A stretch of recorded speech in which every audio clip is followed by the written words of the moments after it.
Nous sommes très heureux de vous retrouver, sans doute encore très nombreux en cette journée du lundi 27 janvier 2020. Il sonne 11 heures à Lomé, 11 heures en temps universel. Bonjour à vous toutes et à vous tous qui nous écoutez un peu partout, au Togo, en Afrique et dans le monde. Nous disons ainsi merci aux deux techniciens qui nous accompagnent à la technique, donc Vitogbe Koko Michel Tomega et Géraude Akoucha. Les fidèles confrères déjà en place, nous en aurons 3, 4 peut-être avec un invité que nous attendons. Mais pour le moment, occupez-nous des présents. Uriel Nyang, le digne fils de Kwalgou, Boufalé dans la Bina, bonjour. Bonjour Innocent, bonjour à tous les personnels de Canal FM, bonjour à tous les auditeurs et auditrices de notre chère radio. Merci. Il n'est pas moins digne fils de la préfecture d'Assoli, chef-lieu Bafilo. Aliromoru Chakala, bonjour. Bonjour Innocent Sass Gaou, bonjour à toutes les auditrices et tous les auditeurs de notre radio commune à tous. Tout autant digne fils du canton de Couvé, plus précisément du quartier Boli. Lui, c'est Didier Assoba, le grand patron du média en ligne Togo Breaking News. Bonjour. Bonjour Sass, bonjour aux fidèles auditrices, auditeurs de Canal FM et bonjour à tous ceux qui nous écoutent de partout, que ce soit Boufalé, que ce soit Bafilo, que ce soit Couvé chez moi. Bonjour à tout le monde. Merci. D'ailleurs, le Club de la Presse qui va nous promener un peu dans le Togo profond avec quelques informations de proximité que j'ai pu relever dans vos journaux. Je rappelle également que nous pourrions être rejoints par un quatrième confrère et pourquoi pas un invité qui nous parlera d'un sujet un peu insolite au Club de la Presse. Juste le temps que nous découvrions la pensée du jour. Et c'est Charles de Gaulle qui a écrit que entre possible et impossible, il y a seulement 2 lettres et un état d'esprit. Entre possible et impossible, il y a 2 lettres et un état d'esprit. Les 2 lettres, je les connais, c'est I et M qui font la différence entre possible et impossible. Maintenant, Chakara, quel peut être l'état d'esprit qui fait la différence entre ce qui est possible et ce qui se révélerait impossible? Non, l'état d'esprit, c'est de penser toujours positif, c'est de ne pas s'engluer dans le négationnisme, de dire que on peut toujours, parce que quand la volonté y est, on parvient toujours. Donc, il faut faire en sorte que le I et le M ne viennent pas tout détruire de ce que nous avions à faire. Merci. Tout simplement, être positif, vouloir et s'investir avec tous les moyens pour convertir le rêve en réalité. Et nous allons bien entendu aborder le processus électoral, notamment comme nous le faisons depuis des lustres, les nouveaux développements, les appréciations des uns et des autres sur le contexte préélectoral, également les avis des uns et des autres sur l'un ou l'autre candidat. Mais commençons par cette affaire qui défraie la chronique et qui fait peur un peu partout dans le monde, à commencer par la Chine, ce nouveau virus qui crée l'affolement. 2 journaux en parlent aujourd'hui, notamment Togo Matin qui écrit le coronavirus. Le Togo est-il sous menace de ce nouveau virus? Vous, Aliromoru Chakala, votre journal Courrier de la République, vous nous en parlez de ce virus. Qu'est-ce qu'il faut en comprendre? Qu'est-ce qu'il faut en savoir? Et nous, Togolais, devrons-nous avoir peur de ce coronavirus? Oui, on a de légitimes raisons d'avoir peur. quand on a peur, on prend toutes les dispositions pour se prémunir de ce qui est en train de se généraliser. Il y a certains pays qui sont puissants sur le plan médical, qui ont des moyens de prévention, mais ces pays-là ont aussi pris la menace au sérieux. Mais si au Togo on se dit que ça se passe à plusieurs milliers de kilomètres de nous et que nous n'avons pas à nous inquiéter, c'est tout faux. Le Togo est ouvert à tous. Nos partenaires, c'est des Chinois. Il y a des Togolais qui font le commerce avec ce grand pays. Et il y a même des étudiants togolais aussi qui sont là-bas. Donc la Chine, c'est un premier partenaire à notre pays. Et l'interprétation entre Chinois et Togolais, ça se fait presque quotidiennement. Et on a de bonnes raisons de prendre des dispositions pour que des cas ne soient pas signalés chez nous au Togo. Merci. Et depuis, je crois, le 22 ou 23 janvier dernier, le ministère de la Santé, de la Salubrité publique, par anticipation, a sorti un communiqué pour informer l'opinion togolaise de ce virus qui sévit en Chine. La Chine, c'est à la fois loin et tout à côté. Didier Assogba, vous avez sûrement pris connaissance de ce communiqué de presse du ministère de la Santé. Alors, à la lumière de ce qu'est écrit aujourd'hui Courrier de la République, que sait-on de cette mystérieuse pneumonie qui s'étend à l'Asie, aux États-Unis, pourquoi pas l'Afrique? Alors, vous nous donnez un peu l'essentiel de ce que le ministère de la Santé a dit pour nous informer et pour nous faire prendre des mesures de prévention. Bon, essentiellement, on sait que c'est un virus de pneumonie qui se répand un peu partout. D'abord à partir de la Chine et qui se généralise. Et que ça se généralise davantage parce que la Chine n'est plus un pays ou un État fermé comme avant. Et c'est devenu un État où presque le commerce mondial se déroule désormais. Et donc, ce virus-là, on sait que ça se généralise un peu comme toutes les épidémies que nous connaissons également en Afrique, où dès que tu touches ou dès que vous êtes dans un environnement et que quelqu'un développe ce virus-là, vous êtes vraiment vulnérable et vous chopez rapidement. Et c'est de ça qu'on sait. Et donc, dès que vous constatez des signes sur quelqu'un qui serait de retour de la Chine ou quelqu'un qui a été récemment en Chine, qui développe de ce genre de symboles, de symptômes, il va falloir, le ministère a demandé d'abord à ceux qui sont revenus récemment de la Chine de prendre contact avec ces services pour des dispositions idoines à prendre. Et généralement, on sait que ça va être...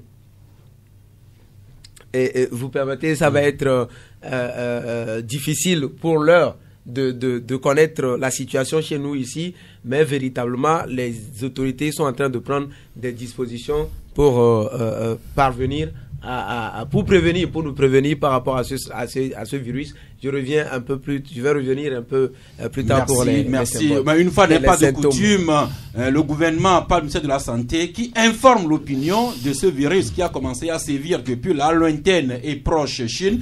Et le ministère de la Santé qui a annoncé des mesures comme des contrôles qui sont faits aux frontières terrestres, maritimes et aéroportuaires pour s'assurer que les voyageurs qui arrivent chez nous ne porteraient pas des symptômes plus ou moins liés à ce virus. Et si jamais on devrait avoir un cas patent, eh bien s'en référer le plus tôt possible aux structures de santé. Voilà l'essentiel de ce communiqué que le ministère de la Santé a sorti. Je crois que c'est le 23 janvier dernier. Uriel? Non, je pense que c'est de son devoir de prévenir aussitôt les populations. Maintenant, il revient à toute la population de ne pas avoir honte ou de ne pas tarder à signaler s'il advenait qu'on constate de ces symptômes sur une personne. Le plus vite serait le mieux de signaler aux services de santé pour qu'ils viennent prendre les dispositions idoines, parce qu'actuellement, ce qui est inquiétant, comme l'a dit Tchakala, c'est que le virus ne sévit pas seulement en Asie, mais il est déjà en Europe. La preuve, c'est qu'en France, actuellement, il y a des personnes qui se révèlent positives, qui sont porteuses de ce virus. C'est ce qui nous inquiète tous. Donc que la population aussi réagisse rapidement dès qu'on constate que quelqu'un manifeste de ces signes-là pour sauver les autres. Merci. Comme dirait l'autre, mon peuple périt faute de connaissances. Ces informations qu'il faut avoir ce virus, loin de nous et du ministère de la Santé de créer une quelconque psychose dans l'opinion publique. Mais Didier Assogba, vous avez pu trouver les termes du communiqué du ministre et vous voulez nous présenter quelques symptômes par lesquels ce virus se manifeste. Oui, on sait que le coronavirus humain, parce que c'est de cela qu'on parle, cause principalement des infections respiratoires, ça on sait, ça va du rhume simple, sans gravité, à des pneumopathies sévères, parfois létales. Ils peuvent aussi s'accompagner de troubles digestifs tels que les gastro-entérites. Donc voilà un peu ce qu'on peut savoir. Dès qu'il y a un peu de ces symptômes-là, il faut rapidement se référer au service sanitaire, mais on peut commencer par prendre des mesures également, se laver les mains à l'eau ou au savon avec une solution hydroalcoolique, se couvrir le nez et la bouche avec un mouchoir ou dans le pli du couche quand on tousse. Le pli du coude. Du coude, autant pour moi, dans le pli du coude, quand on tousse ou éternue. Éviter tout contact étroit avec une personne présentant des symptômes de type grippal. Bien couvrir, on va dire, bien cuire la viande de bœuf, tout ce qu'on a à manger. Ne pas entrer en contact direct avec les animaux sauvages ou d'élevage. Et ça tombe, on va dire, au pire moment chez nous ici. Quand on sait que l'harmattan qui est parti entre-temps est revenu et qu'en ce moment, la grippe est partout, le rhume est un peu partout, il faut véritablement qu'on prenne des dispositions pour se référer au service sanitaire. Merci. Encore une fois, il ne s'agit nullement qu'on cède à une quelconque psychose. C'est des informations scientifiques que le ministère a communiquées et que nous relayons. Et le ministère de la Santé qui a annoncé avoir pris les dispositions pour s'assurer que tous les voyageurs qui arrivent dans notre pays feront l'objet de contrôles conséquents. Entre autres, comment ne pas éternuer publiquement et avec bruit, comment ne pas tousser en public, surtout dans un studio restreint comme ici, en ce temps de rhume. Donc, se moucher dans un mouchoir ou bien dans le creux de son coude, et par politesse pour les autres aussi. Quand vous voulez vous moucher ou bien éternuer ou bien tousser, vous détournez un peu la bouche de côté. Merci beaucoup. Autre information de proximité, c'est l'Institut national d'assurance maladie. Nous en avons parlé la semaine, nous en parlons de temps en temps, qui a commencé avec les agents du public et qui s'ouvre de plus en plus aux autres pans de la société. On a commencé par les artisans, les étudiants, bientôt même les journalistes. Et Uriel Enyang, vous basant sur une dépêche de Togo Breaking News, vous nous présentez l'étape de l'université de Kara, où se trouve une délégation de l'INAM pour se porter à la connaissance des étudiants et du monde universitaire de Kara. De la même façon que l'Institut national d'assurance maladie s'est présenté devant les étudiants de l'université de Lomé, ils se sont déportés aussi à l'université de Kara pour leur promettre que bientôt la couverture maladie sera à leur niveau. Vous vous rappelez la dernière fois, c'était notre tour à Lomé ici, ils nous ont présenté toute la procédure qu'il faut pour bénéficier de la couverture maladie. C'est une bonne chose qu'après l'université de Lomé, après les étudiants, les artisans, qu'ils déposent leurs valises aussi à l'université de Kara pour leur faire savoir que ils sont en train de penser. Voilà, un jour viendra, tous les étudiants bénéficieront de cette couverture pour qu'en cas de maladie, on ne puisse pas s'inquiéter, j'irai à l'hôpital, comment vais-je me soigner, je n'ai pas les moyens. Quand vous voyez le taux de prise en charge de l'INAM, c'est considérable par rapport à nous qui n'en bénéficions pas encore. J'ose croire que ça sera une réalité parce que permettez, nous sommes à la veille des élections, que Madame la directrice générale de l'INAM ne nous fasse pas, comment vous l'appelez, ne viennent pas devant nous pour faire ces one-man show et après tout... ce serait dans ce cas one-woman show alors. Voilà, one-woman show, et qu'après tout, qu'elle disparaisse, qu'on n'ait pas la réalité de la chose. Donc, merci. Nous en parlons à chaque fois. Il est important qu'un pays couvre toute la population en assurance. La preuve, quand vous voulez aller dans un pays européen ou américain, l'une des premières conditions qu'on vous impose, c'est si vous bénéficiez d'une assurance tout risque. Il est bien que le Togo puisse disposer de ce service-là à toute sa population. Nous encourageons l'INAM que d'ici quelques années, l'assurance maladie soit réellement inclusive pour tout Togolais. Wichakala? Oui, je vais faire un rapprochement qui ne serait pas du tout bête, parce que il s'est tenu le week-end dernier, surpassé d'ailleurs, un sommet de haut niveau dans notre pays consacré aux faux médicaments. Et c'est parce que les gens n'ont pas accès aux soins, c'est parce que les gens vivent dans la précarité, c'est parce qu'il y a cette pauvreté-là qui sévit. Quand certaines fois vous avez vos ordonnances, vu le coût des prix, vous êtes obligé de passer par des raccourcis. Si l'INAM vient s'étendre à toutes les couches socio-professionnelles, même à certains qui ne devraient pas en bénéficier, si on essaie d'étendre ça à tous, je crois que le problème des faux médicaments sera en partie résorbé. Donc je crois que l'INAM peut accompagner la dynamique lancée par les chefs d'État à Lomé. Merci. Juste rappeler que le faux prospère là où le vrai manque. Si le Togo offrait des pharmacies dans tous les coins du pays, si les Togolais pouvaient avoir la bourse d'aller s'approvisionner dans les pharmacies, mieux encore quand on a une assurance maladie où on peut se faire traiter spontanément, ce sera une belle façon de combattre le faux, notamment dans les médicaments. Didier Assogba, comme Togo Breaking News suit la mission de l'INAM, on en aura les résultats d'ici les heures qui suivent.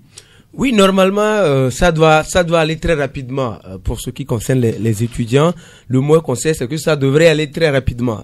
Quand on a suivi la journée de l'assurance maladie des étudiants à l'université de Lomé, on se posait la question, est-ce que c'est pas un timing électoral que des gens cherchent à suivre?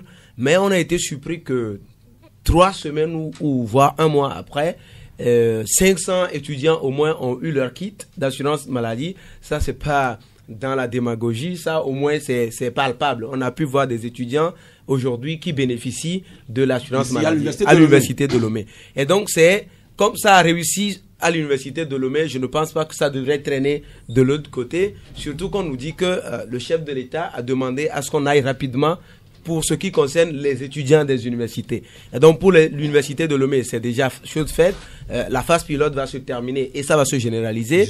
Pour l'université de Kara, ça doit aller rapidement et l'échantillon qui doit être pris en compte sera pris en compte rapidement pour que les réflexions qui sont faites par les chercheurs de l'université permettent également de généraliser. Pour nous, journalistes aujourd'hui, on attend nous aussi, parce qu'on a eu une séance de travail avec nous, on attend rapidement que des esquisses soient données pour qu'on sache véritablement sur quels critères ou quel sera le mécanisme de prise en charge des étudiants. Merci. Nous continuons avec les préoccupations de proximité dans le Togo profond, de Kara à Niamtougou. Il n'y a qu'une 20aine de kilomètres à avaler rapidement et Courrier de la République nous transporte encore à Niamtougou sur cette affaire-là de nouveaux marchés construits dans la préfecture de Doufelgou, qui ne requiert pas toujours l'unanimité des fils. La preuve, vous écrivez aujourd'hui que la population de Niamtougou qui dirait un non unanime sur la délocalisation et le changement du jour d'animation de leur nouvel ancien ou bien ancien nouveau marché. Oui, nous étions à Kara pour les journées portes ouvertes de la presse et nous avions profité parce que de Kara à Niamtougou, c'est quelques minutes seulement de route et puis nous avions pu aller prendre contact avec certaines populations que nous avions à tout hasard trouvées dans ce canton. Et à la question de savoir, mais c'est quoi le problème du marché, les gens disent que non, mais ils ont ce marché-là depuis. Ce marché ne date pas de 10 ans, mais de plusieurs décennies en arrière, et que ce marché est reconnu dans presque tout le septentrion. Et voilà que on se lève un beau jour et on décrète d'enlever ce marché de là. Et entre-temps, on devrait reconstruire un marché, mais ce marché, le lieu choisi était retenu, les populations ont donné leur quitus, et voilà que le marché se trouve ailleurs. Donc, unanimement, ceux-là que nous avions pu approcher... Là-bas, le lieu retenu n'a pas construit le marché. Non, on n'a pas construit l'origine du Oui, on n'a pas construit le marché au lieu retenu. Et maintenant, le marché est transporté vers un autre canton. Et la maquette, ce n'est pas elle-même qu'on a implémentée sur le nouveau lieu trouvé. Donc, les populations disent non, qu'ils n'entendent pas céder d'un seul iota. C'est vrai, un autre marché a été construit, c'est bon pour le développement de la préfecture, mais on maintient le marché de Niantougou et le marché de Kouaka peut s'animer un autre jour. Ça ne fait que faire la population de Niantougou qui continue à s'exprimer, à dire son nom N-O-N sur ce nouveau marché construit dans lequel il relève détournement de sites et détournement de maquettes. Nous apprenons quand même que ce marché aurait coûté au moins 1 milliard, oui. Mais quelqu'un a dit, ce qui se fait sans les gens ne requiert pas nécessairement l'assentiment des gens. Mais revenons ici un peu à Lomé, dans l'une des banlieues de Lomé, notamment le canton de Vakpo-Sito, et plus précisément à l'école primaire publique d'Avedji et Lavagnon, où il s'est déroulé 2 événements hier, vous en parlez. D'abord, il y a une crèche collective publique qu'une bonne volonté, l'association Afrique Éducation, a érigée dans cette école-là. La crèche a été inaugurée hier. Oui, la crèche a été inaugurée en grande pompe hier. Il y avait foule, les gens étaient tout contents d'avoir ce bel ouvrage, parce que ça devenait un problème quand on a un enfant, le problème de domestique se pose, et c'est les parents qui exercent souvent avant de partir, ne savent pas à quel sens se vouer. Donc le problème est rentré dans de bonnes oreilles, heureusement, et il y a eu des partenaires de l'association Afrique École qui ont mis la main à la poche et ont aidé cette association à pouvoir ériger une garderie qui répond quand même aux normes vraiment requises. C'est bien construit, c'est climatisé, une nurserie, il y a une grande salle, il y a des toilettes modernes, il y a tout ce qu'il faut pour mettre les enfants à l'aise à cet endroit. Donc ailleurs on en voit, mais c'est une première dans ce canton. Parce que quand vous promenez un peu partout dans la capitale, vous verrez des crèches éparpillées de gauche à droite. Et c'est des crèches appartenant à des privés. Mais la crèche, la garderie de Vakpo-Sito aura le mérite d'être une garderie publique. Donc on invite tous les gens, ceux qui ont des enfants, à pouvoir les y amener. Merci. Parce qu'ils seront bien entretenus.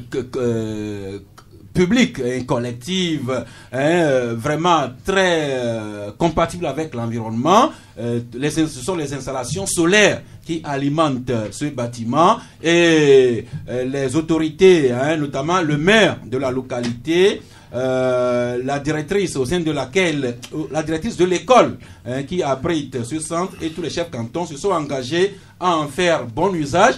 Eh bien, le bâtiment, il est tout beau. Nous allons y repasser dans 1 an pour constater l'utilisation qui en sera effectivement faite. Oui, les bénéficiaires ont promis en prendre soin. Ils ont promis aux généreux donateurs de faire tout pour que ce bâtiment reste neuf et qu'il serve à cette collectivité. Et ils ont aussi dit que quand quelqu'un vous fait un cadeau, il faut savoir dire merci. Si vous ne dites pas merci, la personne ne va pas récupérer le cadeau, mais la prochaine fois, vous n'en aurez pas. Mais comme la population a su dire merci aux généreux donateurs, je crois que ça va inciter l'association Afrique École à pouvoir créer d'autres ouvrages sociaux Très dans la souvent, localité. dans nos maisons, quand nos enfants nous disent merci, c'est qu'ils en demandent encore. La preuve, la directrice de l'école, qui a rappelé aux généreux donateurs, l'association Afrique École, et à toutes les bonnes volontés, que c'est très bien la crèche moderne, mais il y a les autres salles de classe de l'école qui gagneraient à être autant modernes, et également l'école gagnerait à être clôturée pour que ces infrastructures et ces enfants soient en sécurité. Ça, c'est d'un. Pour l'association Afrique École de l'ancien député Augustin Sambiani, mais la même ONG et son directeur qui ont conduit également une activité qui a occupé toute la journée hier, toujours dans ce quartier. Il s'est agi d'un tournoi de rugby. Un tournoi à rugby pour des petits enfants, des enfants cadets, jeunes garçons et jeunes filles. Nous avons trouvé cela insolite. Et nous avons cherché à en savoir davantage et nous sommes tombés sur le maître d'œuvre technique de la chose, le côté sportif, Monsieur Simon Hubert Pierre, bonjour. Bonjour. Eh bien, vous êtes grand amateur de rugby. Oui, et puis très honoré d'être dans les locaux de Canal FM aujourd'hui. Merci. Je vous remercie beaucoup. Je salue tous vos auditeurs. Et auditrices. Et auditrices, bien entendu. Eh auditrices, c'est très important pour nous aussi. Moi-même, je tombe de plus en plus amoureux du rugby, Oui. que je suis sur les chaînes de télé. Alors, quand j'ai appris qu'il y avait ce tournoi qui se déroulait dans ce canton de Vac-Port-Sito, nous sommes transportés. Nous avons vu les jeunes garçons, les jeunes filles également à l'œuvre. C'était du rugby à 7. Alors vous, Simon Hubert Pierre, éducateur de rugby, comment est-ce que vous êtes venu à ce projet dont le tournoi s'est déroulé hier? Eh bien, depuis maintenant 2 ans, l'équipe Bright Star Ovalie, qui se trouve dans le quartier de Vac-Port-Sito, juste à côté du quartier Avedji et les Vagnots, continue à grandir et à susciter l'intérêt de nombreux enfants dans le quartier, garçons et filles. On arrive maintenant à 90 enfants dans l'école de rugby. Et toute cette foule qui s'intéresse donc à ce jeu avait envie, c'est aussi les grands frères et les grandes sœurs des petits enfants qui iront dans la crèche de l'EPP et les Vagnots. Alors, on a voulu nous aussi s'associer à cet événement et on a proposé d'organiser ce tournoi de rugby. Et bien sûr, on a été aidé forcément par la fédération togolaise de rugby, qui est de plus en plus dynamique. C'est quelque chose qui est en train de se développer comme partout en Afrique. Le rugby, il faut savoir que c'est le sport qui se développe le plus rapidement en ce moment en Afrique. Si on revient à 2005, il y avait 6 nations simplement qui pratiquaient ce jeu. Maintenant, il y en a 26.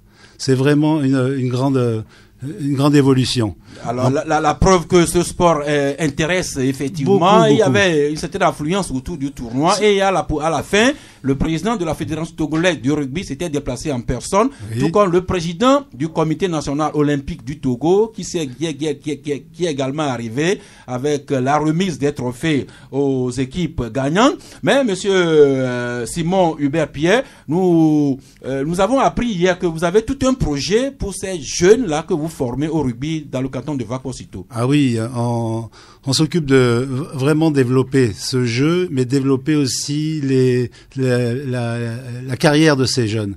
C'est-à-dire, on a des garçons et des filles qui sont passionnés par ce sport et on les suit. On les suit sur le plan scolaire, on les suit sur le plan social.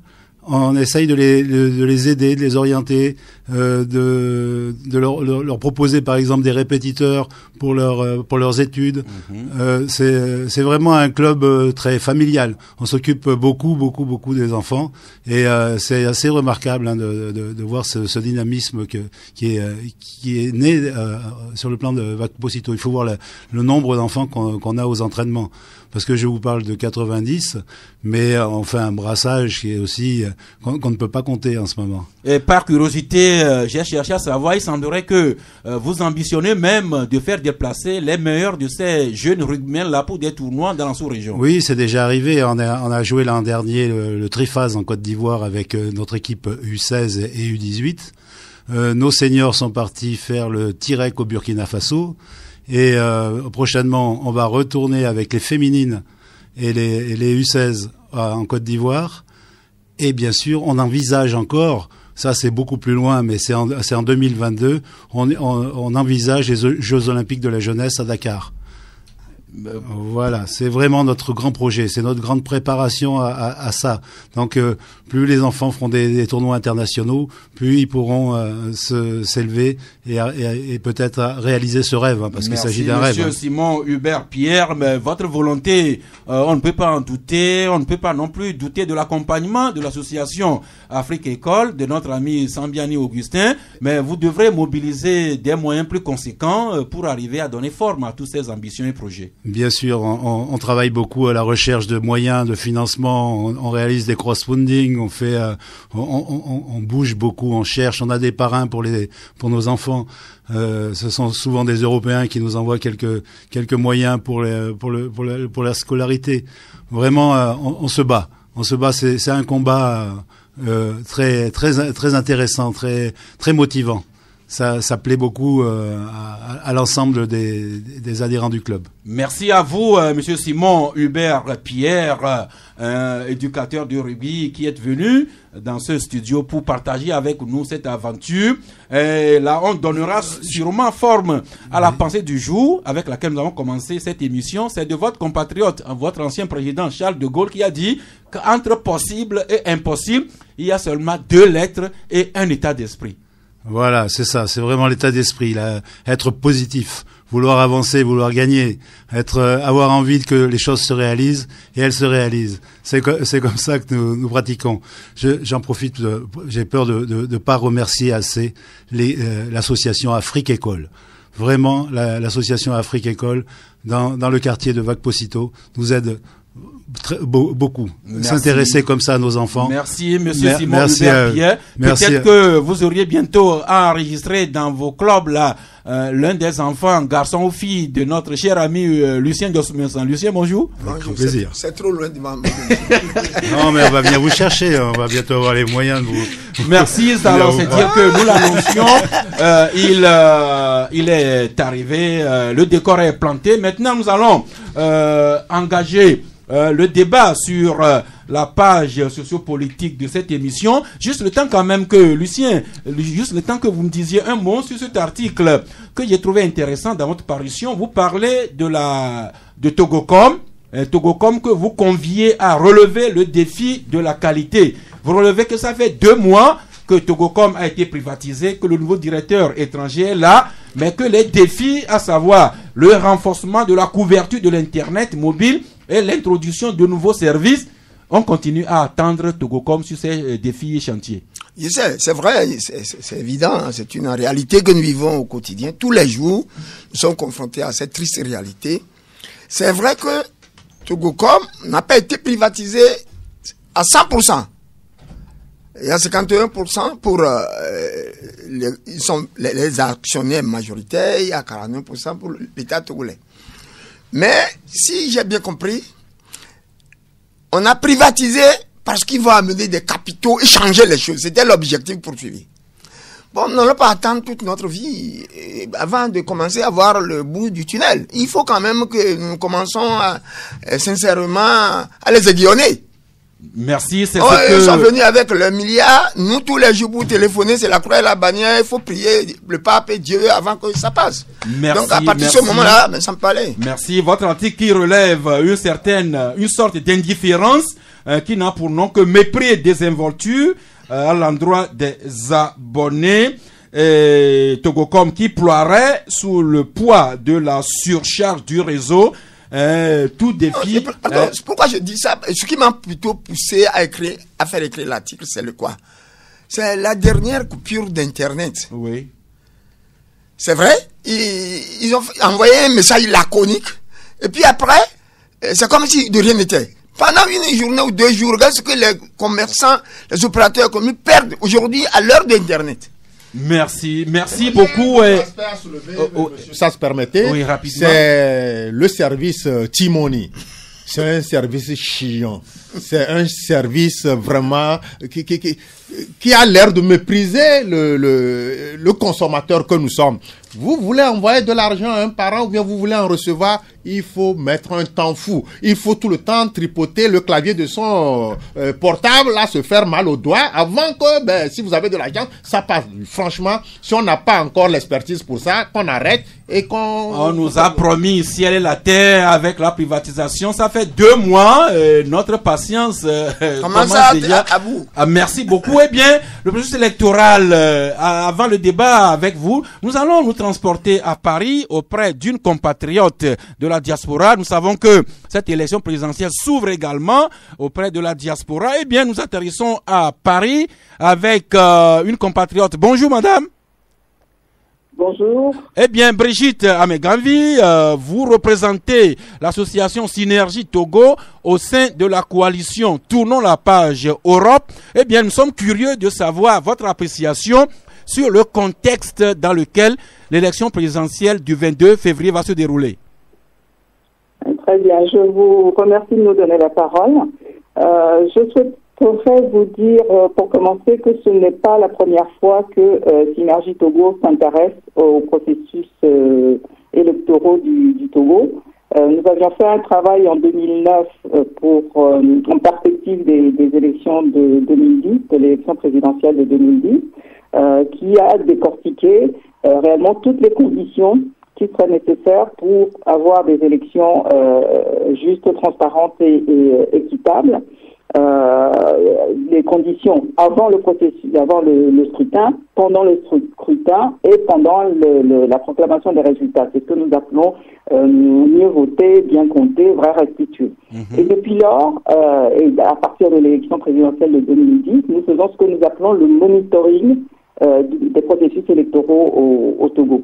Donc c'est dans ce cadre que nous avons repris un peu nos analyses cette année pour nous intéresser au cours de cette phase préélectorale sur le cadre légal dans lequel se déroule se prépare cette élection. Je ne sais pas très bien si on peut parler de cadre légal ou de cadre illégal, mais nous avons été réellement choqués par les multiples violations de la Constitution qui jalonnent ce processus électoral et qui jalonnent également ce que l'on appelle le droit de vote de la diaspora que nous sommes censés avoir acquis cette année pour cette élection et pour lesquels finalement, alors que tous les rapports des observateurs attestent que 75% des personnes qui sont inscrites sur les listes électorales sur le territoire national le sont sur la base de témoignages,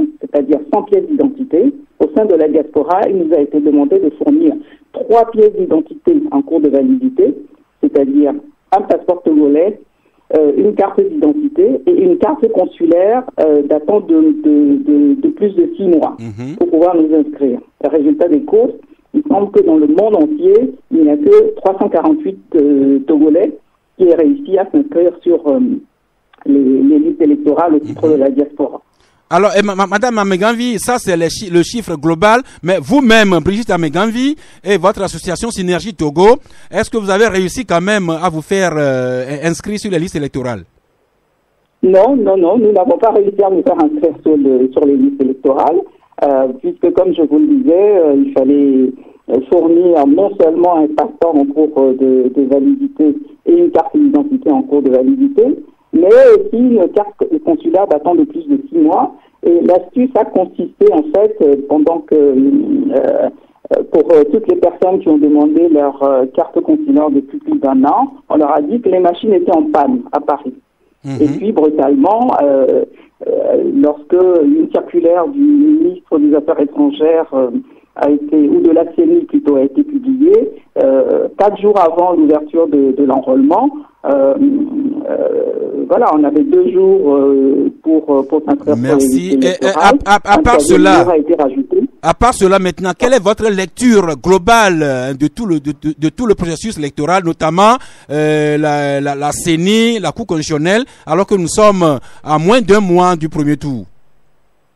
Tout le processus, et c'est l'objet du communiqué que nous avons sorti la semaine dernière, tout le processus électoral est vicié et il est conduit par un État qui, selon nous, est un État failli, parce que cet État, d'abord, la Cour constitutionnelle qui joue un rôle important dans ce processus, a été reconstituée en violation de la Constitution sur plusieurs articles de la Constitution.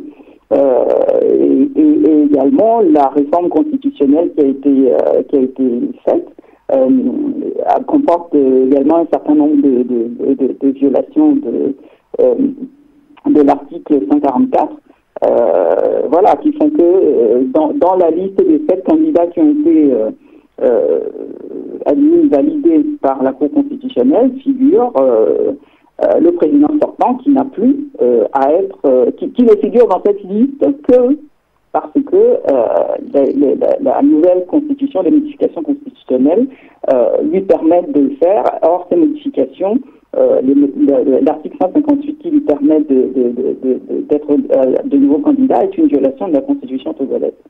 Eh bien, ceci étant, il y a quand même 6 candidats en face de Faure Gnassingbé, le président sortant. Est-ce que vous voyez en l'un ou à l'autre une opportunité que l'un ou l'autre dame le pion à Faure Gnassingbé?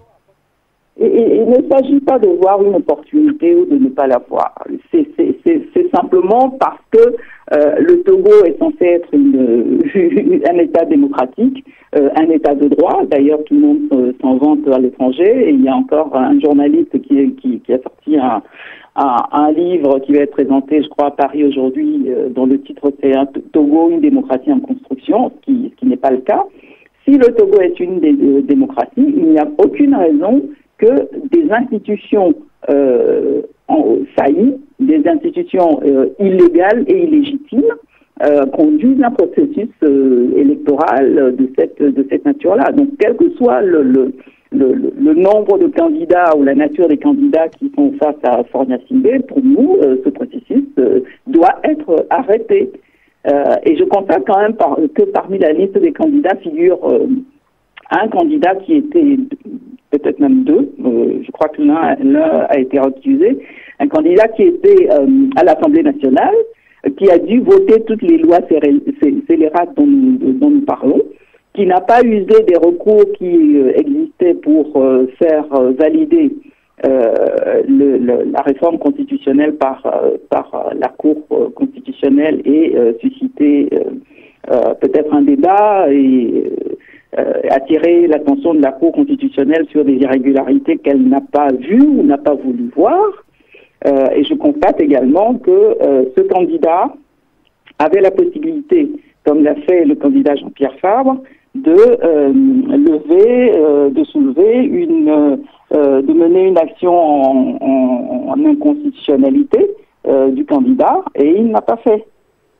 Merci, merci. Donc, l'essentiel est dit, Madame Brigitte Ameganvi, qui représente l'association sur ce Togo au sein de la coalition Tournons la page Europe. Ils ont sorti un communiqué en date du 22 janvier dernier où ils disent que le processus électoral en cours doit être arrêté. Je les cite.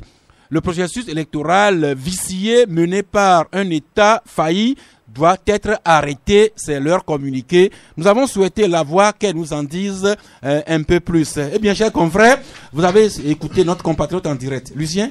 J'étais très content d'entendre la voix de Brigitte Ameganvi. Brigitte Ameganvi, qui ne la connaît pas, peut-être les jeunes. C'est l'égérie de la conférence nationale souveraine.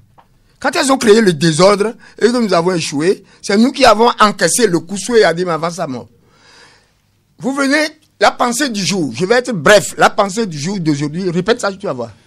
C'est De Gaulle qui a écrit que entre possible et impossible, il y a seulement 2 lettres et un état d'esprit. C'est-à-dire une bonne volonté. Nous qui sommes restés sur le terrain, nous sommes dans cette dynamique. On ne fera pas au Togo une élection libre, propre, sans défaut. Les gens trouveront toujours à redire, mais nous estimons qu'à force de nous battre et d'améliorer à chaque fois les élections, nous parviendrons aussi comme les autres à des niveaux acceptables. Comment voulez-vous, par exemple, que quand nous sommes à 2 ou 3 jours qu'on va ouvrir la campagne électorale, on dit qu'il faut arrêter le processus. C'est nous qui vivons au Togo. Merci Lucien. Alors, disons, les points développés par l'association de Madame Ameganvi Brigitte, ils sont également revenus sur la candidature de Faure Gnassingbé qui devrait être invalidée, tout comme ils sont également revenus sur la composition de la Cour constitutionnelle, notamment les cas des juges Abdou Assouma et Kwame Amadou Djogo.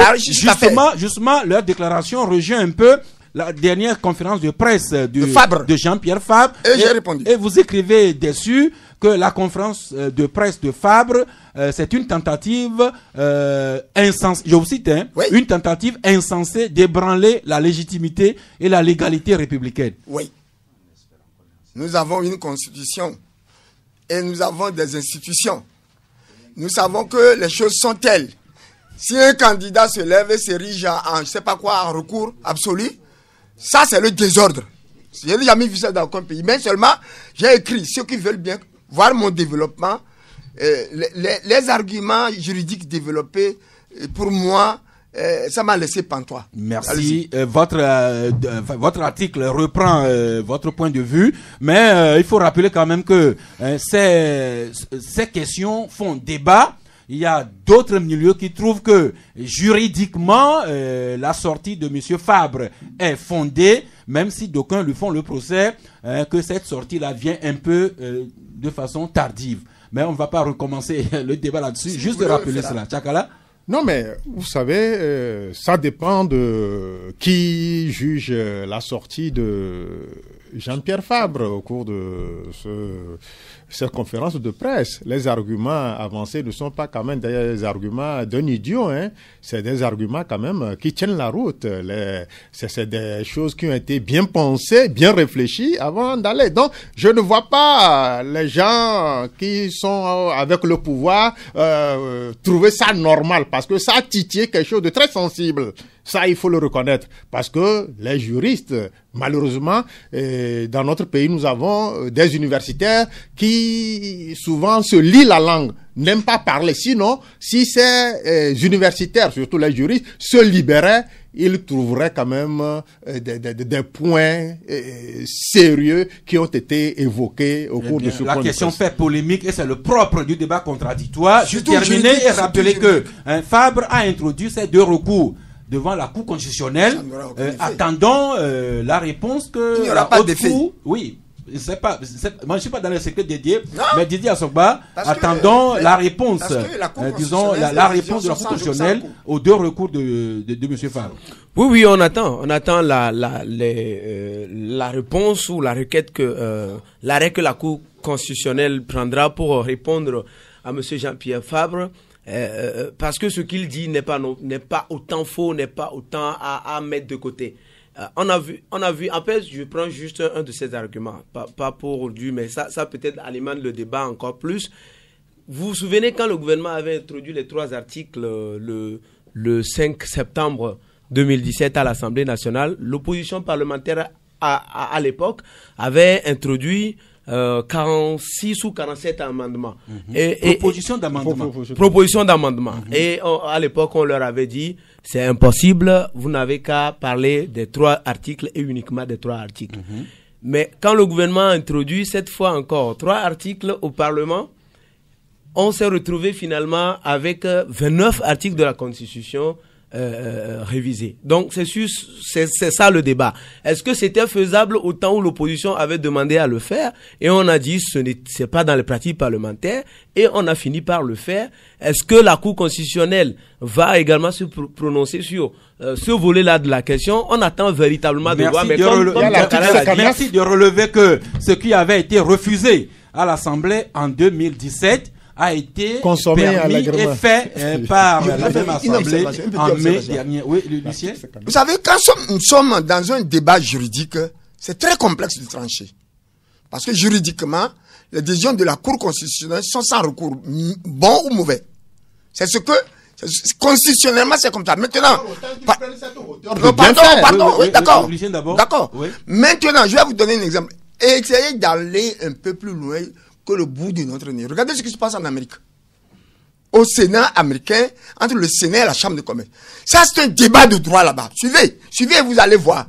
Qu'en matière juridique, ce n'est pas aussi simple que vous le dites. Oui, mais Lucien, c'est le même débat de droit qui se passe chez nous ici. Nous sommes les juristes. Moi, je veux que les juristes viennent, on va le faire. Merci, mais... Ce dont je venais de parler, on l'appelle juste du fact-checking. Oui. Du fact-checking, c'est-à-dire, nous mettons les faits ensemble. Il y avait eu un fait en septembre 2017 chez nous, et il y a eu un autre fait en mai 2019 chez nous. On met les deux ensemble juste pour nous, les novices, juste pour voir si c'était faisable. On l'a pas fait. On l'a fait finalement si c'est faisable. Donc c'est juste la Cour constitutionnelle qui doit nous situer cette fois et également les juristes qui doivent véritablement délier leur langue pour nous situer. Merci. Le débat continue et quand la Cour constitutionnelle va se prononcer, sa décision a beau être susceptible n'être pas de recours, mais on permettra quand même que dans la liberté d'opinion et d'expression, on continuera toujours à réfléchir à haute voix. Ceci étant, revenons maintenant aux candidats. À la lumière de vos parutions, je constate encore une fois que tous les journaux parus aujourd'hui s'intéressent principalement aux candidats Nyassingbe Faure, Fabre Jean-Pierre et Agboyome Kodjo. Mais Tchakala, vous n'oubliez pas pour autant les autres. Alors vous vous intéressez à votre façon à eux et vous écrivez drôle de candidats aussi transparents qu'inaudibles. Oui, ils sont tout transparents. Et on devrait s'écrier, mais que diable vont-ils chercher dans cette galère? Voilà des gens qui sont passés en travers le tamis de la Cour constitutionnelle, ils ont été retenus. Et voilà que c'est fini. C'est comme si le fait qu'ils soient retenus met fin à une aventure qu'ils ont lancée. Non, ils attendent l'ouverture. Non, mais soyons sérieux. Ceux-là qui étaient sur le terrain, ceux-là qui envoyaient leurs militants presque toutes les semaines, entretenir la flamme de leur parti. Ces gens-là ne sont pas donnés de retour. Ils continuent. Il faut voir même le chef de l'État qui va de localité en localité pour entretenir la flamme de son truc. Et voilà des gens qui étaient des illustres inconnus, des passifs, qui maintenant se donnent cette liberté-là encore d'attendre le retour de je ne sais quoi pour se lancer dans la dynamique. Les candidats que le courrier de la République qualifie de transparents et inaudibles, ils ont pour nom et visage Gogué Aimé, Tchassona, Mohamed, Kouessan, et puis comme Youlou, ce sont des candidats que le journal Courrier trouve qui sont transparents et inaudibles. Donc, je n'ai pas compris le mot, ça que je lui demandais à Tchakala. Oui. Le mot transparent a deux explications. Il a choisi lequel? Non, j'ai choisi même muni d'une loupe sophistiquée, on ne lèvera même pas sur le paysage. Il serait invisible. Donc, invisible. Bon, c'est pour adoucir un peu les mots que j'ai parlé de transparent. Sinon, ils sont carrément inexistants. Attends, quand tu es transparent, parfois c'est fragile. Merci. Voilà comment, pour une fois quand même, qu'un journal s'intéresse à ces candidats qu'on ne sent pas beaucoup sur la scène. Venons-en maintenant à l'un des deux dont les médias parlent beaucoup. Il s'agit de Agboyome Kodjo et Uriel Enyang. Votre journal nous donne les vraies raisons de l'engagement Agboyome Kodjo. Alors, quelles sont ces raisons d'Agboyome que nous ne connaissons pas encore et que vous nous dévoilez? Non, quand vous parlez des vraies raisons... Le micro?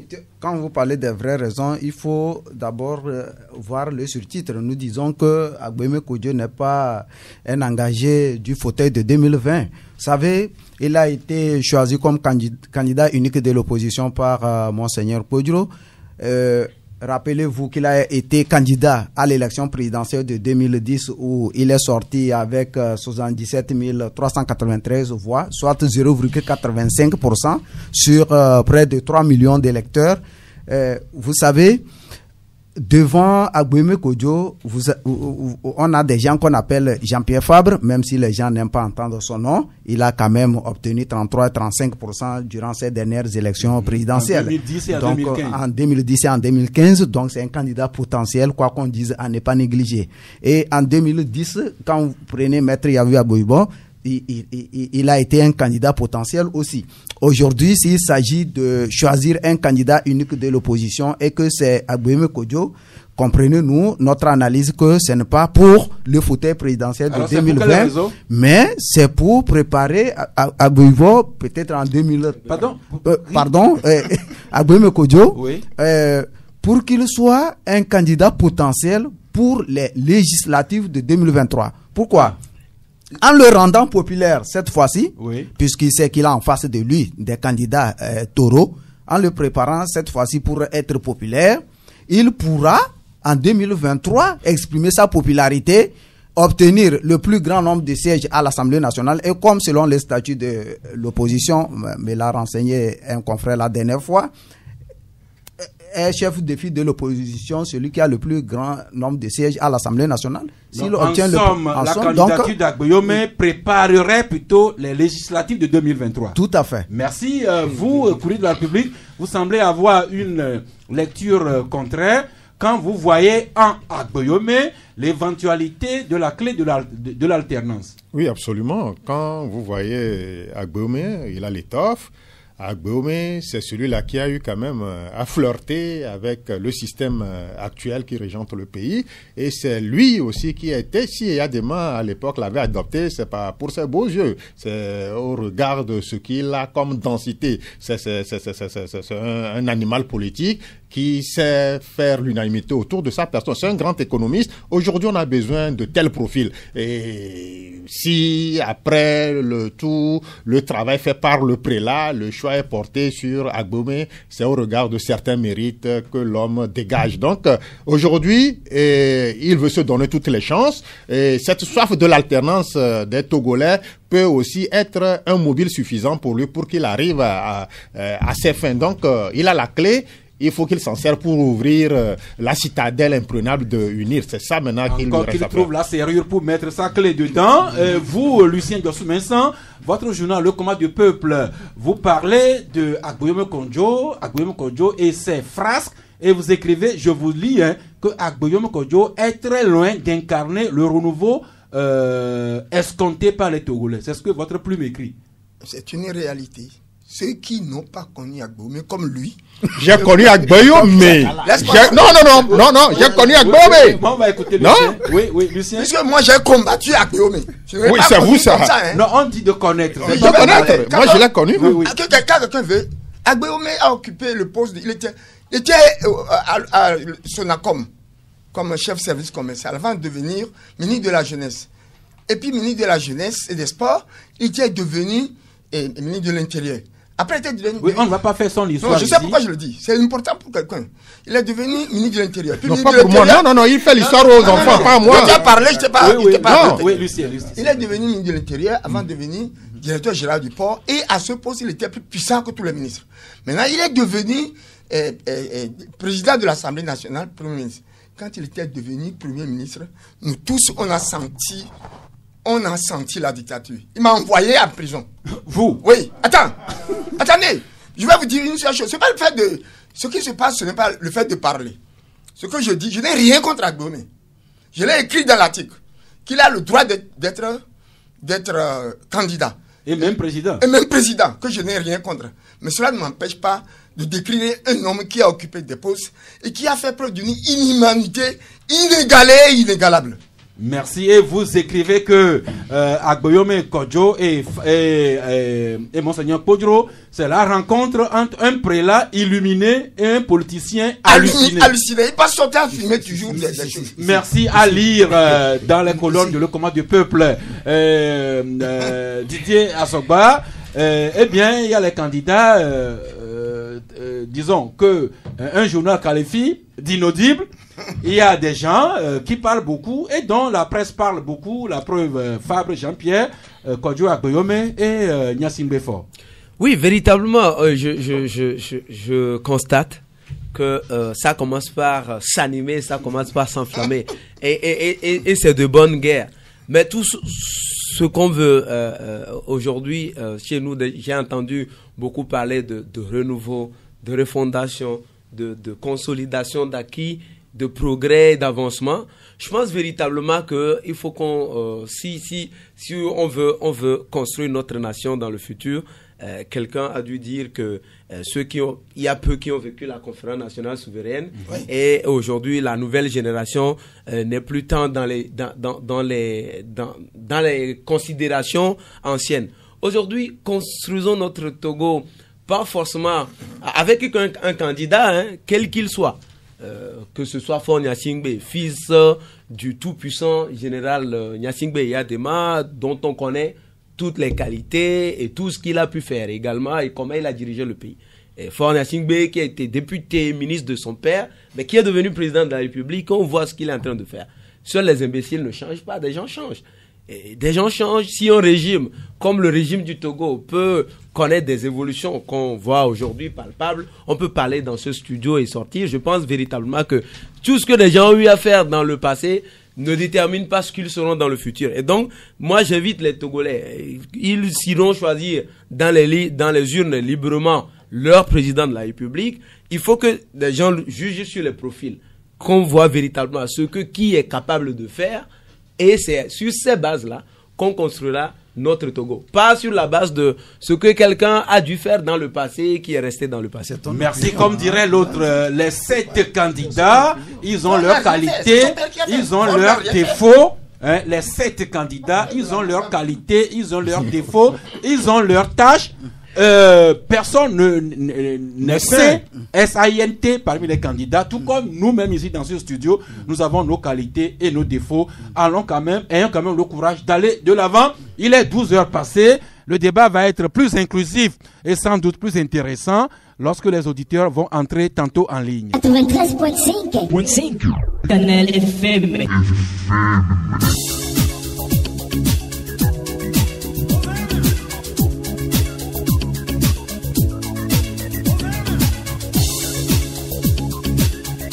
Nous avons parlé de plein sujets de proximité du Togo profond, notamment le sport, le rugby, qui est vraiment dans une phase promotionnelle. La preuve, notre invité qui est toujours à nos côtés, qui est promoteur, éducateur de rugby, monsieur Simon Hubert Pierre. Mais nous avons également parlé du processus électoral, l'un ou l'autre sujet qui doit vous intéresser. Le premier auditeur en ligne, Didier, bonjour.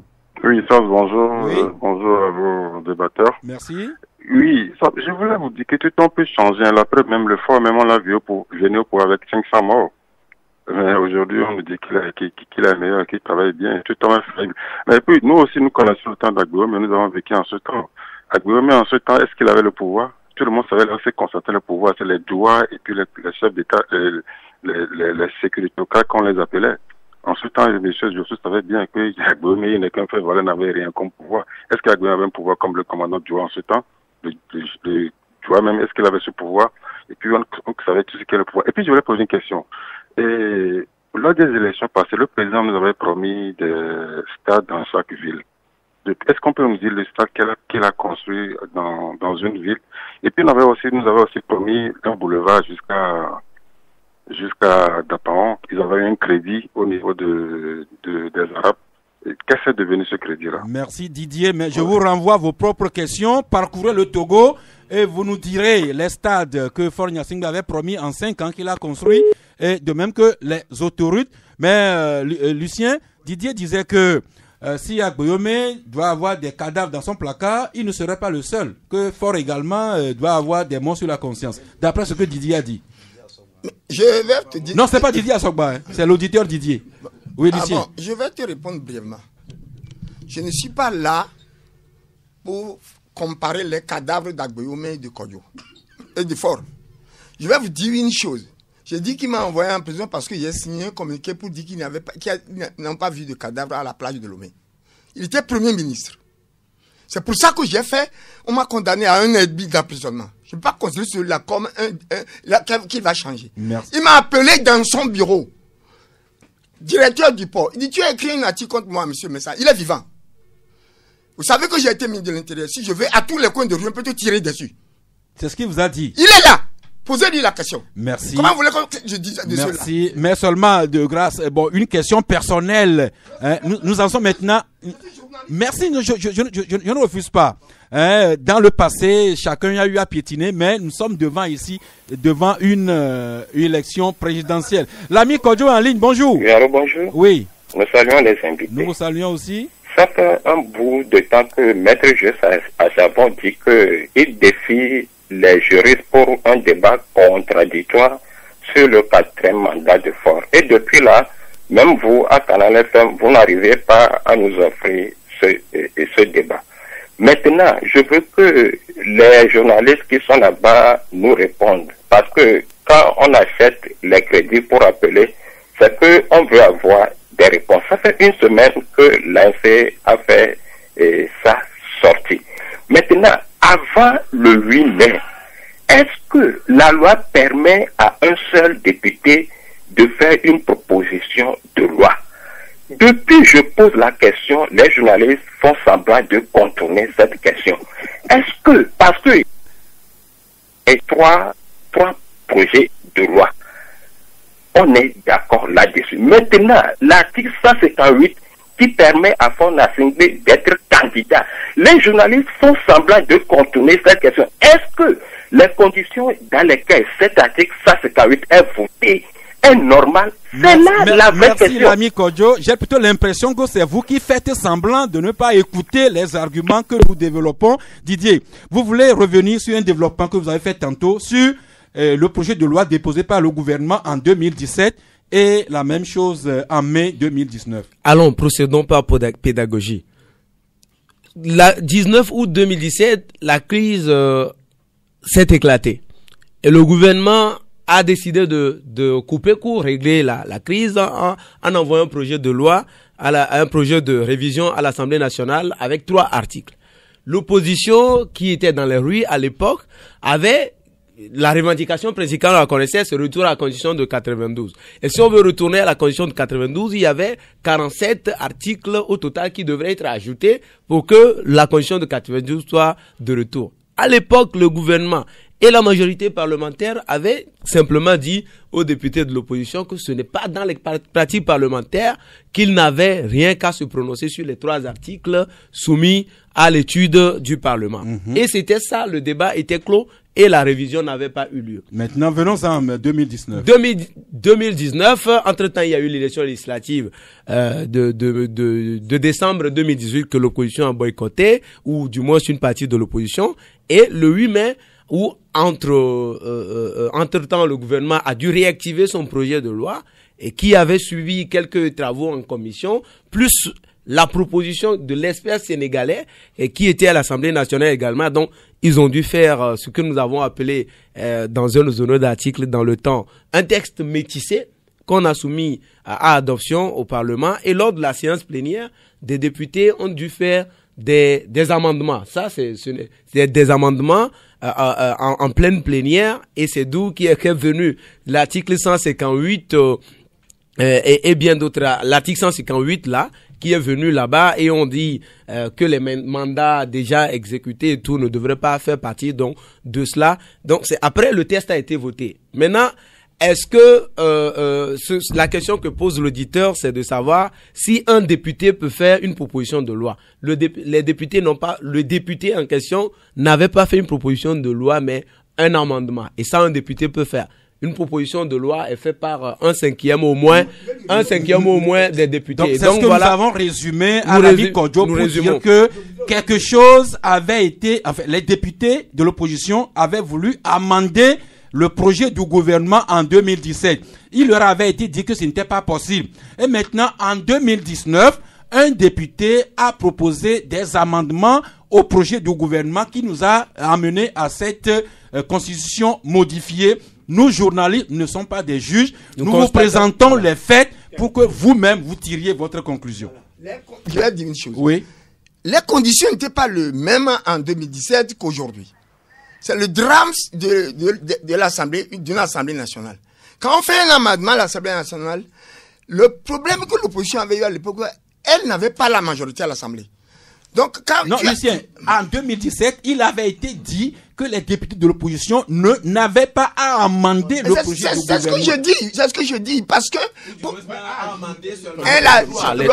ce qu'ils ont dit là, oui. C'est parce que le pouvoir avait la majorité. Parce que bon, le contexte n'est pas le même. Apprécier le contexte. Pour nous, repartons à l'assaut d'un autre auditeur. C'est Bozambo, bonjour. Bonjour. Oui, Bozambo. Oui. Bonjour à notre invité. L'invité de l'éducateur de rugby. Oui. Merci de vous souvenir de lui. Vous, les journalistes, vous êtes devenus l'avocat du gouvernement, c'est bon. Il faut nous expliquer aussi, tout le monde sait ce qu'ils ont écrit dans les textes. Il y avait des textes, on applique pour quelqu'un. Il y avait des textes qu'on n'applique pas pour quelqu'un. Donc, si le pays se va mal comme ça, ça serait pas bon. Aujourd'hui, j'ai appris que M. Agbo a parlé à Victoire Femme que les représentants de tous les partis qui vont se présenter au bureau de vote seront payés par, l'État va prendre leur écoute en charge.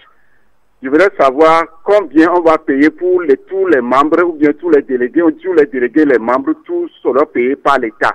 Merci l'ami Bozambo. Vous avez écouté le monsieur que vous citez sur une radio. Vous aviez toute l'occasion de lui poser la question sur... Oui, j'aimerais poser... Nous n'avons pas débattu de la question aujourd'hui. Comme il y a son avocat là-bas. S'il vous plaît. Nous exigeons le respect, la courtoisie. Nous voudrions que vous vous adressiez aux confrères, aux invités sur les sujets débattus ici chez nous et aujourd'hui. Merci beaucoup. Au suivant, Monsieur Kakou. Allô. Oui. Bonjour, monsieur Sass. Bonjour, monsieur Kakou. Je salue le plateau. Nous vous saluons aussi. S'il vous plaît, monsieur Sass, je voudrais demander à votre confrère qui vient d'expliquer ce qui s'est fait à l'Assemblée. Il me semble que c'est monsieur Didier. Pardon? Le confrère qui est là-bas, c'est Didier, non? Oui. Je voudrais demander comment est-ce qu'on peut amender un article de la Constitution qui n'est pas dans une proposition de loi envoyée par le gouvernement. Parce que vous nous dites que les députés ont porté des amendements et c'est lors des amendements qu'ils ont fait ça. Comment est-ce qu'on peut amender un article constitutionnel? Merci l'ami Kokou. Je pense que vous devez nous suivre avec beaucoup plus d'attention. Je pense que nous ne sommes que des journalistes et nous relayons les faits. Didier, vous précisez encore ce que je vais préciser. Monsieur Kokou, je reviens un peu terre à terre. Je vous explique. Je dis que ce qui a été fait à l'Assemblée nationale le 8 mai a été quelque chose qu'on avait déjà refusé à l'opposition en octobre 2017. Donc je fais juste constater, je n'explique pas, je ne défends pas quoi que ce soit, mais je fais juste constater, je mets côte à côte deux faits pour vous dire que quelque chose n'avait pas été possible, mais finalement ça a été fait à l'Assemblée nationale et à chacun d'en juger. Ce n'est pas que je dis que ce que les députés ont fait c'est bon ou c'est mauvais. Moi je n'ai pas à dire si c'est bon ou c'est mauvais. La Cour constitutionnelle devrait nous juger ou devrait nous situer nous tous. Encore une fois, vous nous demandez d'être journaliste, c'est ce que nous essayons de faire. Nous vous apportons les éléments d'information. Quand vous êtes plus intelligent que nous, chacun va tirer sa conclusion. Ne nous amenez pas sur un terrain qui n'est pas nécessairement le nôtre. Oui, dites. Quand un député fait un amendement à l'Assemblée nationale, en plénière, ce qui se passe, c'est qu'on demande si ça passe. On demande autour de cet amendement, les gens lèvent le doigt. Si la majorité de l'Assemblée accepte, l'amendement passe. C'est pourquoi à l'Assemblée, il faut faire très attention. Oui, le problème, c'est que en 2017, les députés de l'opposition voulaient amender le projet du gouvernement. Le problème, c'est que les députés de l'opposition n'avaient pas la majorité à l'Assemblée. Merci. Donc, c'est hier, l'opposition était en minorité. Aujourd'hui, la majorité a décidé qu'il en soit ainsi. Merci beaucoup. L'auditeur suivant, Kolani, bonjour. Allô, bonjour, Sass. Oui. D'abord, le chef de l'État sortant, c'est Jimena Nyasingbe. Oui. Et le chef de l'État rentrant, Bolomé, vous salue. Ah, pardon, qui? Le chef de l'État sortant et le chef de l'État rentrant. Non, je connais le chef d'État sortant, je ne connais pas encore l'entrant, s'il vous plaît. Ok. Je voulais dire ceci, monsieur Sass. Monsieur Joshua dit quelque chose sur le plateau qui est très dangereux. Bolomé ne peut jamais enfermer une personne. Moi, je l'ai souvent dit, le ministre Igark de la Sécurité ne peut pas enfermer M. Kolani qui parle. À plus forte raison, même le chef de l'État. Seul le juge. Nous avons des tests. Si quelqu'un enferme quelqu'un, c'est le juge qui s'est prononcé avec sa conscience. Parce qu'il a été à l'école, il a dit qu'il veut être juge. Maintenant, vous avez interviewé une dame depuis l'Europe. Je suis très content que vous l'avez posé la question si elle a la carte d'électeur. Quand vous n'avez pas de carte d'électeur, Lucien Jossou l'a dit sur le plateau, nous nous battons sur le terrain pour avoir les meilleures conditions. S'il n'y en a pas, nous allons nous battre pour qu'un jour ça soit plus meilleur. Donc, je suis très content que ceux qui n'ont pas la carte d'électeur, bien sûr, pouvez vous intéresser à ce que nous faisons, mais ne nous demandez pas d'arrêter ou bien de nous donner pas de conseils, des leçons. Merci pour votre aide. Seulement, Madame Amegambi a donné les raisons pour lesquelles elle-même et ses camarades n'avaient pas pu s'inscrire. Elle avait évoqué ces raisons. Mais Lucien Kolani vous dit que ce n'était pas Agboyome qui vous avait enfermé, c'était le juge qui vous avait jugé et condamné. Bon, pardon, je vais lui répondre. Répondez-lui. Les gens ne doivent parler que de quelque chose dont ils cernent le contour. Mon procès a été défendu par 18 avocats. Donc, mon premier avocat, c'est George Lawson. Vous savez ce qui s'est passé? Et c'est Agbome qui a organisé une conférence de presse pour toute la presse togolaise. Au cours de cette conférence de presse, nous ne savons pas que le lendemain, il allait partir pour Genève. Il était premier ministre. Parce qu'il y avait un dossier de cadavre sur la plage. Voilà, Lucien. Non, laisse-moi te dire le contexte. L'ami Kolani voulait dire que ce n'était pas Agboyome qui était le juge en ce moment. Laissez-moi répondre ce qui s'est passé. Moi, j'ai été jugé quand même. Laissez-moi vous dire ce qui s'est passé. Donc, on a fait une conférence de presse. Agboyome, avant de partir à Genève, a déposé plainte contre moi parce que tous ceux qui ont signé le communiqué qu'il n'y avait pas de cadavre, à la plage, il a déposé plainte contre moi parce que j'étais un peu le porte-drapeau. Bon. Nous avons été au procès. Oui. Le procès a été un procès qui a chauffé.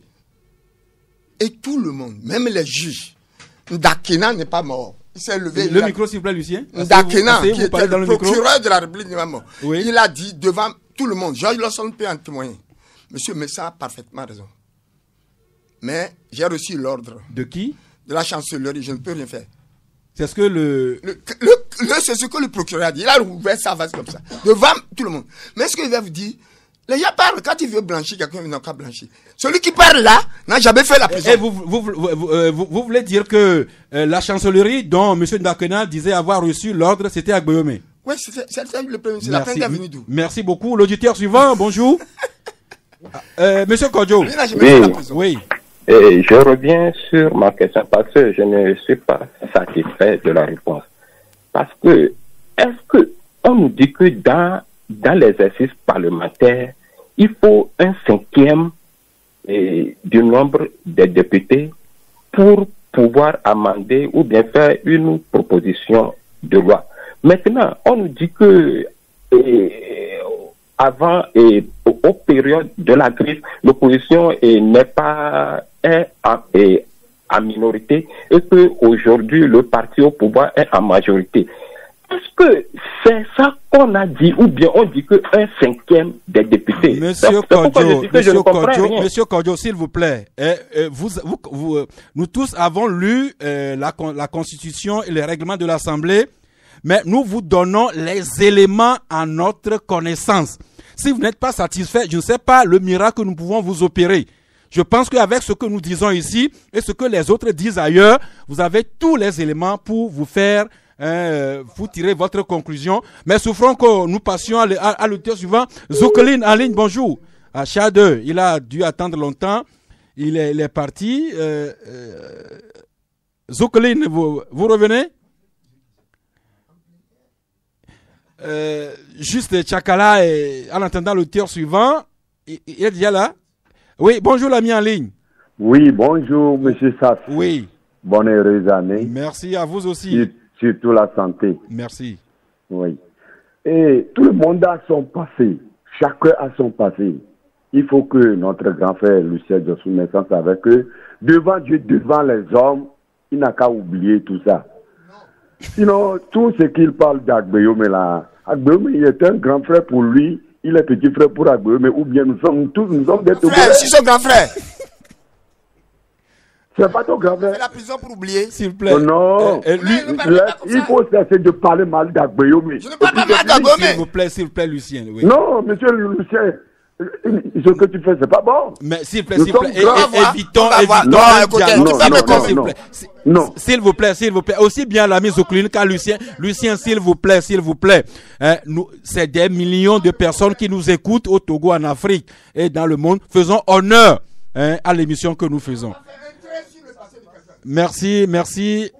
L'auditeur suivant, bonjour. Monsieur Amouzou. Oui, non, c'est pas Monsieur Amouzou, c'est Komi. Monsieur Komi. Oui, allez-y. s'il vous plaît, que chacun se calme. À commencer par moi-même. Très bien. Je vous rassure que moi, je suis toujours calme. Ok. Sur la polémique qu'a soulevé le cher candidat Fabre, Monsieur Sass, sans vous mentir, nous sommes dotés d'intelligence et de connaissance. Tout ce qu'il a dit sur toute la ligne est vérifié. On ne peut pas envoyer 3 articles pour amendement et que les indépendants ou bien d'autres partis se lèvent unilatéralement pour envoyer d'autres éléments et que ça gonfle le chiffre. L'UNIR avait la majorité à lui-même de subdiviser le parti UNIR à un cinquième pour envoyer les amendements. Ils n'ont pas fait. Il y a du couac là. On a une cour constitutionnelle anticonstitutionnelle. On l'avait dit tout récemment, puisque le chiffre 7 n'est pas le chiffre 9. Tout le monde le reconnaît. Moi, ce qui m'intrigue dans ce que je dis de Fabre qui joue à Harakiri, c'est le fait qu'il sait bien que le processus est vicié. Il sait très bien que la Cour anticonstitutionnelle va rendre une décision inattaquable. Il sait bien que la CENI est au bord de ce pouvoir. C'est la même personne qui maintient sa candidature. Je serai très ravi lorsqu'il va dire sur ces éléments, vous allez me faire retirer de la course, dire à la Cour constitutionnelle, anticonstitutionnelle, d'invalider sa candidature. J'aurais applaudi. Deuxième analyse que j'aimerais faire de Togocel et Togocom, j'avais dit ici, et je vous ai donné des chiffres, pour le fait que Togocom ne souffrait absolument de rien, que le Togocom pouvait lui-même faire les investissements qu'il faut. Mais on nous a fait croire qu'il y a des charges du personnel, il y a des charges patati patata, qu'on a besoin de gros moyens pour que Togocom se soulève. 2 mois, il n'y a rien. Ça va laisser à désirer. Bonne émission à vous. Merci à vous. Vous nous enrichissez. Mais s'il vous plaît, maintenez-nous dans le rôle de journaliste. Nous vous donnons des informations, des éléments à notre connaissance. Ne faites pas de nous des juges. C'est ce que vous nous refusez. Vous n'allez pas nous emmener sur ce terrain. En tout cas, nous allons faire tout l'effort de rester sur ce terrain. Et vous allez nous compléter au besoin. Merci pour tout ce que vous avez communiqué en nous, toutes nos excuses pour les petits désagréments, mais c'est ensemble comme ça que nous faisons le chemin. Le conseil fait encore une fois que presque tous les auditeurs se sont intéressés aux questions politiques. Tout ce que nous avons dit, assurance maladie, le rugby, dont nous faisons la promotion par notre ami Simon Hubert Pierre et bien d'autres choses, c'est encore le cas Goyome, ou bien le cas Fabre, ou bien le cas Fort, c'est ainsi le Togo. Cher ami Simon Hubert Pierre, merci encore pour une fois pour votre disponibilité. Je sens votre détermination à continuer à encadrer les jeunes rugbymen du Togo. Merci. J'ai vraiment passé une bonne matinée en compagnie de talentueux journalistes. Vraiment, merci beaucoup. Je me suis pas du tout ennuyé. Bon, ce que je voulais vous dire pour conclure en quelque sorte, c'est que vraiment le rugby, c'est le symbole d'une Afrique qui gagne aussi. Hein. Vous savez que les coupes du monde qui ont été remportées en Afrique, c'est le sport rugby qui les a ramenées avec l'Afrique du Sud. Par 2 fois. Ouais, par 2 fois. Et je vous donne à tous rendez-vous le 22 août pour un tournoi international, le trophée Braille Star. Ce sera la 2e édition que nous organiserons au Togo. L'an dernier, nous avons eu les Béninois et les Ivoiriens qui ont participé en U16. Cette année, on fera U16, U18 féminine. Et on aura, j'espère, on est sûr d'avoir les Béninois et les Ivoiriens qui étaient ravis de la première édition. Mais maintenant, les Burkinabés viendront, les Ghanéens viendront, et on attend une surprise, c'est une équipe française. Vraiment, ça sera assez un remarquable événement le 22 août. Venez nombreux. Vous verrez ça. Merci, tenez-vous au Simon. courant. Nous allons nous retrouver d'ici là pour en parler. Mais je vous rappelle que il faut créer une antenne auprès de notre ami Lucien. Dans sa famille, vous pouvez monter autant d'équipes de jeunes filles que de jeunes garçons que vous voulez. On va se rapprocher. Merci beaucoup. Eh bien, chers amis, nous arrivons au terme de cette émission. Nous sentons que la semaine est déjà bien lancée par votre enthousiasme, votre énergie et les compléments que nous donnent nos amis auditeurs. Carton de fin d'émission, Tchakala Aliromoru? Non, j'ai un carton vers Chlorophylle à l'association Afrique École et ses partenaires. Non, je vous arrête. Le carton, c'est sur les sujets et les personnes dont on n'a pas parlé. Bon, parce que ça m'a tellement enchanté. Bon, ceux que j'ai côtoyés, on regarde, bon, on peut faire réception aujourd'hui par rapport à la joie, à l'enthousiasme que j'ai vu sur les visages des uns et des autres par rapport à cet événement. Je donne carton vers l'association Afrique École et tous les partenaires qui l'ont accompagné pour l'érection de cette crèche. Vivement que d'autres infrastructures aussi voient le jour dans ce canton. Merci. L'association Afrique École et son directeur Augustin Sambiani sont fixés sur toute la gratitude que leur porte Aliromoru Tchakala pour ne pas dire tout ce plateau. Didier Asogba. Non, j'ai pas de carton. Je souhaite bonne semaine à tout le monde. Et saluer vos parents à Kouvek-Boli. Oui, bien entendu. Kouvek-Boli, Kouvek-Atran. Je salue ma maman qui est actuellement au village. Un coin vraiment sympathique. Mais Boufalé l'est tout autant au fond de la Bina, Uriel Enyang. Non, à Couvé, j'ai plusieurs fois acheté l'ananas là-bas, donc ça ne m'étonne pas. Maintenant, votre carton? Je dessine un carton rouge à tous les acteurs, aussi bien dans le passé, dans le présent que dans le futur, qui continuent d'œuvrer pour enfermer certaines personnes innocemment, qu'ils arrêtent. À tous ceux qui enferment des personnes innocentes, oui. Vous leur décernez des cartons rouges. Merci. Lucien Diossoumensan. Je n'ai pas de carton, je les collectionne pour le futur. Merci, c'est fini pour aujourd'hui. La semaine est lancée, nous nous retrouvons demain mardi à 11h si Dieu le veut et Dieu le voudra certainement.